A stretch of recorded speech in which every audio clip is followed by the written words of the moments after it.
والفجر، صبح کی قسم. کون سی صبح؟ یہاں 9 ذی الحجہ کے گزرنے کے بعد 10 ذی الحجہ یعنی عید الاضحیٰ کی صبح کی قسم ہے. والفجر ولیال عشر، 10 راتوں کی قسم. کون سی 10 راتیں؟ 1 ذی الحجہ سے لے کر 10 ذی الحجہ، اس کی جو راتیں ہیں اس کی قسم اللہ نے کی. 10 راتوں کی قسم. معلوم ہوا کہ بہت زیادہ قیمتی راتیں ہیں اور بہت زیادہ قیمتی بھی ہیں.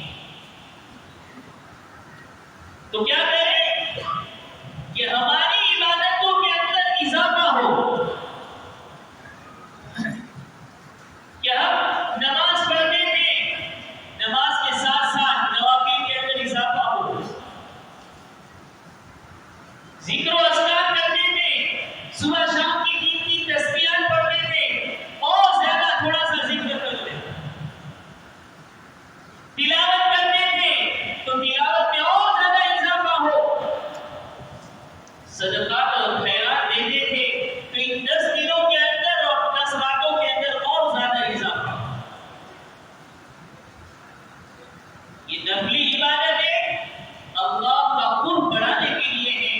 حدیث میں آتا ہے ہمارے اور آپ کے آقا جناب مصطفیٰ سرکار دو عالم صلی اللہ علیہ وسلم فرماتے ہیں کہ بندہ جب نفلی عبادت کرتا ہے تو اللہ کا قرب حاصل کرتا ہے اور اللہ کے قریب ہوتا رہتا ہے.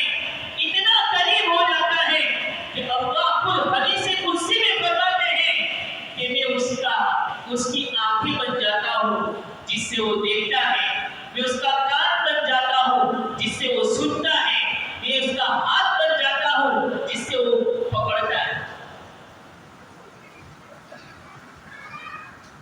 کس کے ذریعے سے؟ کہ نفلی عبادتوں کے ذریعے سے. یہ اللہ تعالیٰ کی امت محمدیہ صلی اللہ علیہ وسلم کی خصوصیت ہے کہ اللہ نے چھوٹے چھوٹے اعمال دیے اور بہترین مواقع فراہم کیے کہ جس میں ثواب کو اللہ نے بڑھا دیا.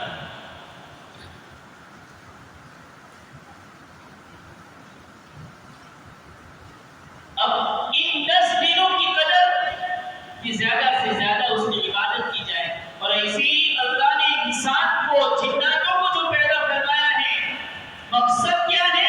وَمَا خَلَقْتُ الْجِنَّ وَالْإِنسَ إِلَّا لِيَعْبُدُونَ. میں نے انسان اور جناتوں کو صرف اور صرف عبادت کے لیے پیدا فرمایا اور دوسرا کوئی مقصد نہیں. اس کے علاوہ سب ضرورتیں. اور آپ نے فرمایا الدنیا خلقت لکم وانما خلقتم للآخرہ. دنیا اور دنیا کی ساری چیزیں اور دنیا کے اسباب تمہاری خدمت کے لیے پیدا کیے گئے ہیں اور تم صرف اور صرف عبادت کے لیے پیدا کیے گئے. مقصد صرف عبادت ہے. تو عبادت کے اندر اضافہ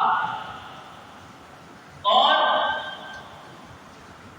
کہ 1 ذی الحجہ سے لے کر 9 ذی الحجہ تک روزہ اللہ نے اگر مقدر اور استطاعت رکھی اور اگر جتنا ہو سکے جتنا روزہ رکھے اتنا رکھے. 1 تو 1، 2 تو 2، 3 تو 3، 5 تو 5. اگر 9 رکھ سکے، اب 9 تو 1 دن تو چلا گیا، 8 رکھ سکے تو 8 رکھے. کہ 1 روزے کا ثواب 1 سال کے روزہ رکھنے کے برابر. اتنی بڑی تقریر.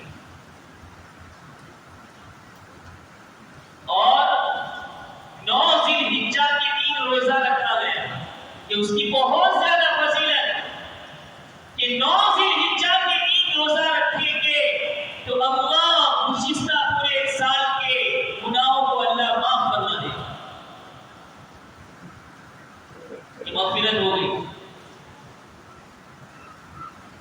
کہ 9 ذی الحجہ کا روزہ جس کو یوم العرفہ کہا جاتا ہے، عرفہ کے دن کا روزہ. اب لوگ سوال کرتے ہیں کہ وہاں پر تو عرفہ کا دن 1 دن پہلے ہے اور یہاں عرفہ کا دن 1 دن بعد بھی. یاد رکھے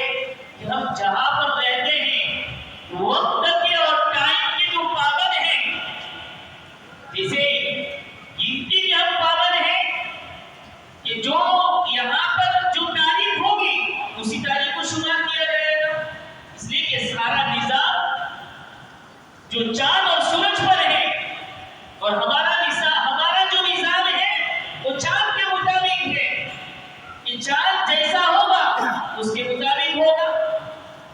اب یہاں پر مغرب کا وقت ہے، مغرب کی نماز پڑھیں گے، ظہر کا وقت ہے، ظہر پڑھیں گے، عصر کا وقت ہے، عصر کی نماز پڑھیں گے۔ تو وقت جہاں کہیں بھی جو وقت پایا جائے گا، بعض دفعہ بہت سے ملک میں ایسا ہوگا یہاں پر صبح ہے، کئی ملک کے اندر رات ہے، تو وقت کا لحاظ کیا جائے گا کہ کہیں یہاں جمعہ پڑھ رہے ہیں اور دوسرے ممالک کے اندر وہاں پر جو فجر ہو رہی ہے۔ تو اللہ کا ایک نظام ہے کہ چاند کے مطابق، اسی لیے آپ نے فرمایا چاند دیکھو روزہ رکھو اور چاند دیکھو افطار کرو، آپ کا فرمان ہے۔ تو یہاں کا جو یوم عرفہ ہے اگرچہ ایک دن پہلے ہے، لیکن یہاں مراد جو ہے 9 ذی الحجہ آپ نے فرمایا، تو جہاں کہیں بھی 9 ذی الحجہ پائی جائے گی وہاں پر اس روزے کی فضیلت پائی جائے گی۔ اس میں کوئی شک اور کنفیوز ہونے کی بات ہی نہیں ہے۔ اور اگر اللہ زیادہ استعداد رکھے تو وہاں کے مطابق بھی روزہ رکھ لو، یہاں کے مطابق بھی روزہ رکھ لو، کہ 1 سال کے روزے کے برابر ثواب مل رہا ہے تو کیا فرق پڑ رہا ہے؟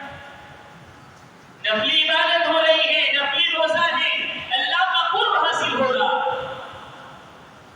اور اللہ نے 9 ذی الحجہ سے لے کر 13 ذی الحجہ کی اصل تک اس کو ایام تشریق فرمایا کہ ایام تشریق ہے۔ کیا مطلب کہ ان ایام کے اندر زیادہ سے زیادہ تکبیر تشریق پڑھی جائے، نماز کے بعد، ہر فرض نماز کے بعد 1 مرتبہ تکبیر تشریق پڑھنا یہ تو واجب ہے، مرد پر اور عورت پر، زور سے، اتنا زور سے کہ کان کے اندر آواز آنی چاہیے، اللہ اکبر اللہ اکبر، لا الہ الا اللہ واللہ اکبر وللہ الحمد، اس کو کہتے ہیں تکبیر تشریق، کہ نماز کے بعد پڑھنا 1 مرتبہ، چاہے جماعت کے ساتھ نماز پڑھ رہے ہو، چاہے اکیلی نماز پڑھ رہے ہو، اس تکبیر کا پڑھنا واجب ہے۔ اب ہم نے یہاں پر تو سن لیا، لیکن گھر کے اندر عورتوں کو کون بتائے گا؟ وہ ہماری اور آپ کی ذمہ داری ہے کہ گھر کے اندر مسورات کو یہ چیز بتائی جائے، جو ہم سنتے ہیں وہاں تک پہنچائے جائیں۔ عورت تک دین کا پہنچانا یہ مرد کا حق ہے کہ عورت تک دین کو پہنچائے۔ جو حقوق ہے عورت کے مرد پر، شوہر پر جو حقوق ہے، اس میں سب سے پہلا حق کہ دین جو اس تک پہنچے وہ اپنی بیوی تک پہنچایا جائے۔ شوہر کے ذمے کوئی دوسرا کو سکھانے نہیں آئے گا۔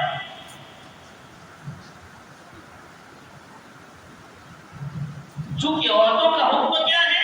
وَقَرْنَ فِي بُيُوتِكُنَّ وَلَا تَبَرَّجْنَ تَبَرُّجَ الْجَاهِلِيَّةِ الْأُولَىٰ، تم گھر کے اندر بیٹھی رہو، قرن، ایک جگہ پر بیٹھی رہو، تمہارے ذمے گھر سے باہر نکلنا نہیں ہے، زمانے جاہلیت کی طرح تم باہر نہ نکلو۔ قرآن کا حکم آیا ختم ہو گئی، اسی لیے اللہ نے مرد کی ذمہ داری گھر کے باہر کی رکھی اور عورت کے ذمے گھر کے کام رکھی۔ یہ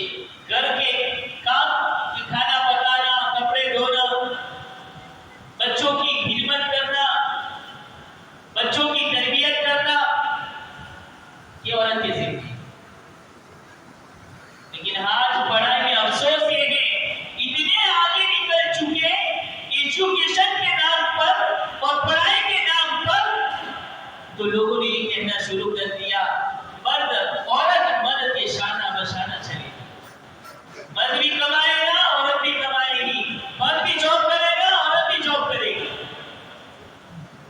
اسے کہنے والوں پر اللہ کی لعنت ہو۔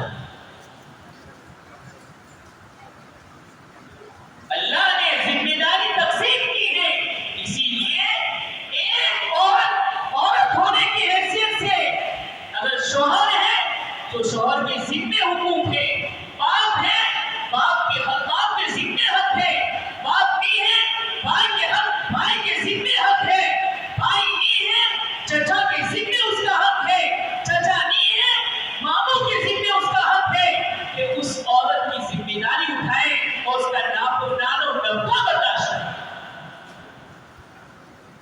کہیں جانے کی ضرورت ہی نہیں ہے۔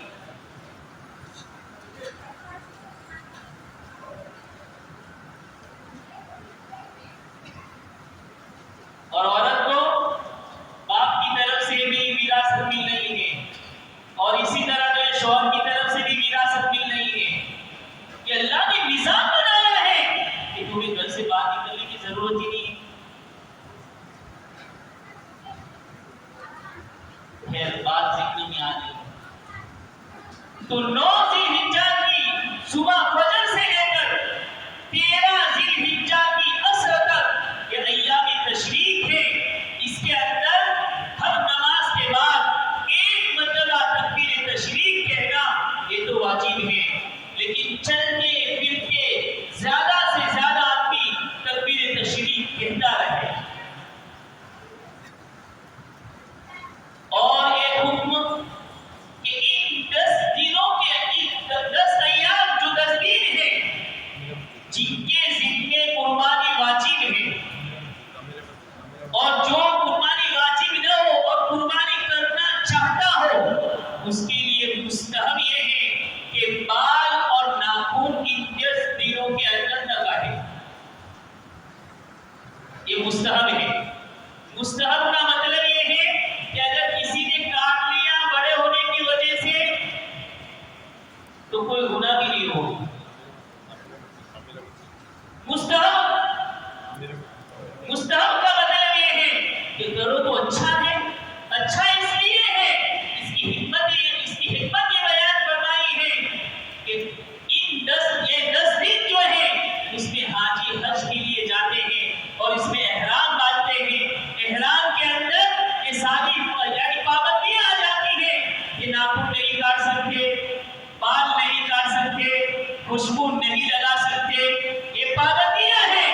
تو اللہ نے کہا تم اگر حج کے لیے بیت اللہ تک نہیں پہنچ سکتے، تم اگر حج کے لیے اللہ کے گھر تک نہیں پہنچ سکتے، کم سے کم حجاج کی مشابہت اختیار کر لو۔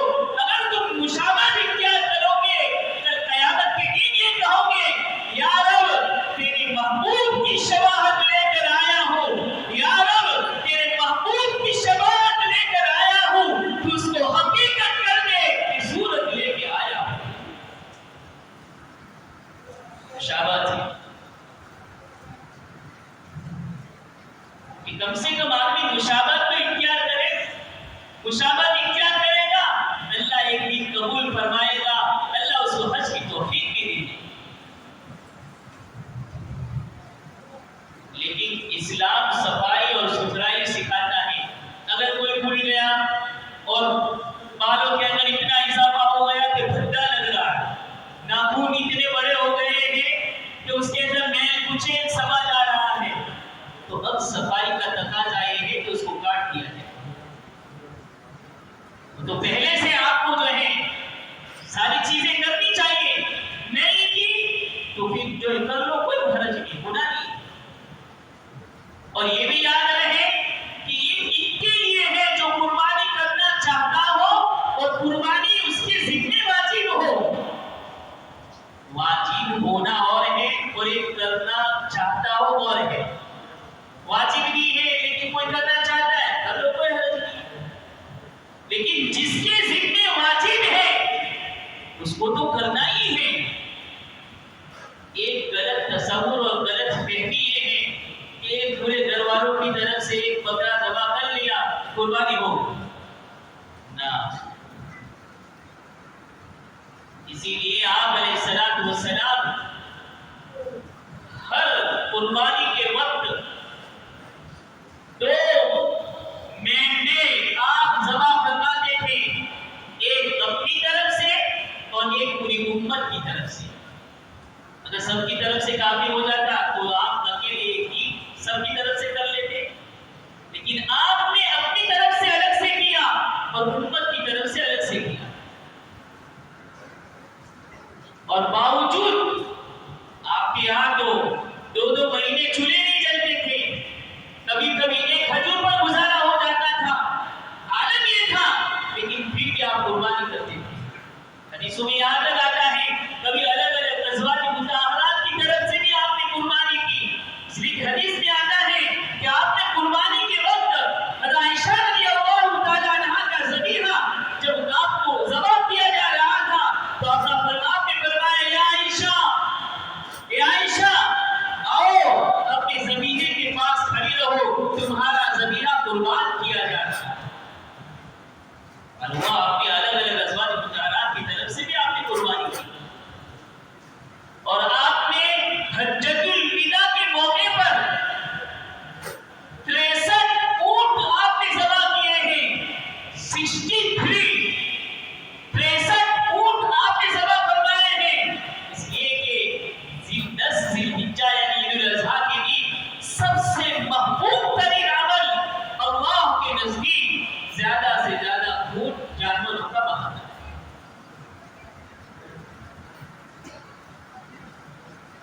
اب کس کے اوپر واجب ہے؟ کس کے اوپر واجب ہے؟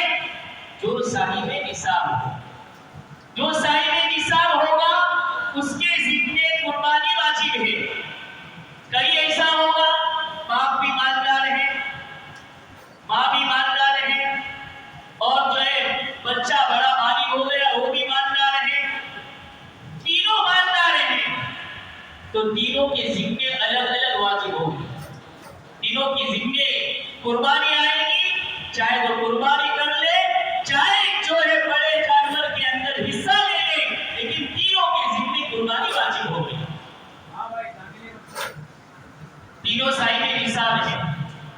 صاحب نصاب کو کہ جو 52 تولہ چاندی خریدی جا سکے، یا اس کے پاس اتنی چاندی ہو یا اتنی چاندی خریدی جا سکے، اتنے روپیے پیسے ہو یا اتنا تجارت کا مال اسٹور ہو یا ضرورت سے زائد کوئی سامان ہو، ضرورت سے زائد سامان زکات کے نصاب میں نہیں لیا جائے گا، لیکن قربانی کے نصاب میں اور صدقۃ الفطر کے نصاب میں گنا جائے گا۔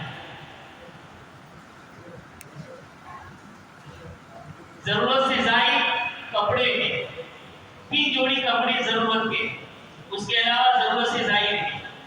کسی کے پاس موبائل کی بھرمار ہے، بھرمار یعنی ایک موبائل تو ضرورت کی چیز ہے، لیکن دو ایک آگے والے حصے میں یعنی آگے کی جیب میں، 2 جیب میں، پیٹ کے پیچھے حصے میں، ایسا لگتا ہے کہ جو موبائل کی دکان لے کر گھوم رہا ہوتا ہے۔ تو ایک موبائل ضرورت کی چیز ہے، اس کے علاوہ کہ وہ ضرورت سے خارج ہے اس کا یعنی شمار کیا جائے گا۔ اسی طرح کار گاڑی ہے، ایک ہے ضرورت کی چیز ہے، اس سے زیادہ ہے بات ہوتے ہیں نا انکم ٹیکس بچانے کے لیے گاڑیاں پر گاڑیاں رکھ دیتے ہیں کہ بات نیا ہینڈنگ گئی تو بھی بیچ دیا، تو یہ ضرورت سے زائد چیز ہے، اس کو گنگینا جائے گا اور قربانی ذمہ واجب آئے گا، واجب ہو جائے گا۔ ضرورت سے زائد برتن ہے، اور تو وہ زیادہ شوق ہوتا ہے برتنوں کا، جو دیکھا وہ خرید لو، چاہے مرد شوہر کی گنجائش ہو یا نہ ہو، اچھا لگ رہا ہے خرید لو، جمع کر لو، چاہے کام کی چیز ہو یا نہ ہو۔ تو اگر ضرورت سے زائد جو چیزیں ہیں، سامان ہے، تو اس کو شمار کیا جائے گا۔ اگر یہ شمار کر کے اتنی قیمت آ جاتی ہے کہ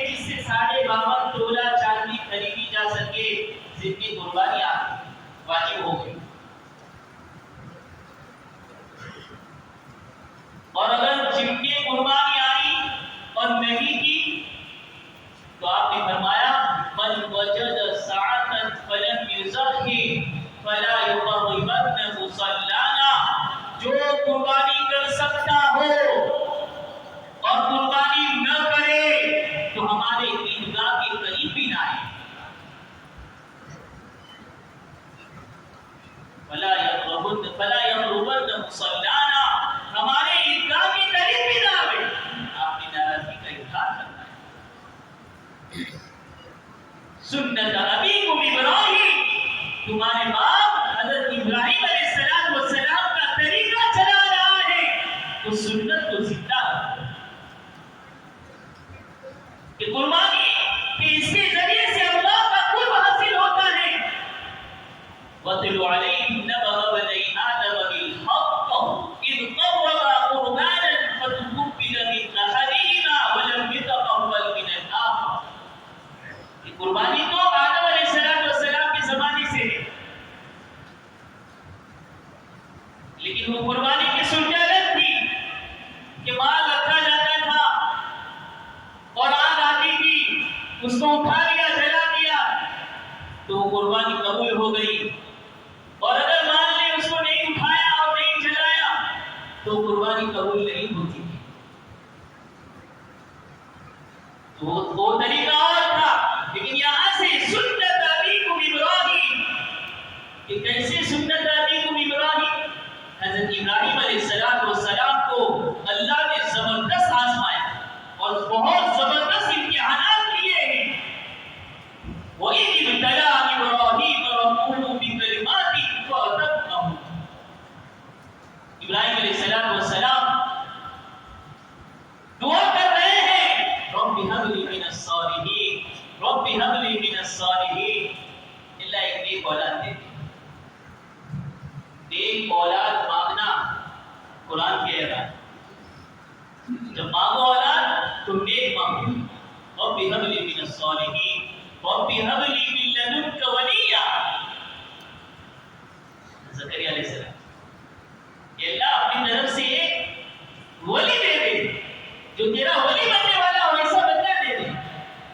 رَبِّ هَبْ لِي مِنَ الصَّالِحِينَ رَبِّ هَبْ لِي مِن لَّدُنكَ وَلِيًّا. یہ وہ دعا ہے جو نبی علیہ السلام کی زبان مبارک سے نکلی ہوئی ہے. اگر کسی کو اولاد نہ ہو رہی ہو، ان دعاؤں کا اہتمام کرے. میرا خود کا تجربہ ہے، ڈاکٹروں نے کہا کہ اولاد نہیں ہوگی، ہم نے کچھ یہ دعائیں دے دی، 2-4 دعائیں جو ہم نے علیہ السلام کی ہیں. رب لا تذرنی فردا وانت خیر الوارثین رب هب لي من لدنك ولیا رب هب لي من الصالحین. ان دعاؤں کے لیے کہا، اللہ نے چند مہینوں کے اندر اس کو خوش کر دیا. ان کی اولاد نہ ہو، ان دعاؤں کا اہتمام کرے، اللہ ان کو اولاد دے گا. ابراہیم علیہ السلام کو، حضرت زکریا علیہ السلام کو اللہ نے بڑھاپے میں اولاد دی ہے ان دعاؤں کی برکت سے. اسماعیل علیہ السلام کی 84 سال کی عمر ہے اور پیدا ہو رہے ہیں بڑھاپے میں. اور جیسے چلتے ہوئے اللہ کی طرف سے حکم آیا، ابراہیم اپنی محبوب ترین چیز کو ذبح کرو، قربان کرو. حضرت اسماعیل علیہ السلام کو فلسطین سے، ملک شام سے لے کر آپ مینا آ رہے ہیں اور بیٹے کو کہہ رہے ہیں، قال یا بنی انی ارا فی المنام انی اذبحک فانظر ماذا تری. اے میرے پیارے بیٹے، میں دیکھ رہا ہوں کہ میں تمہیں ذبح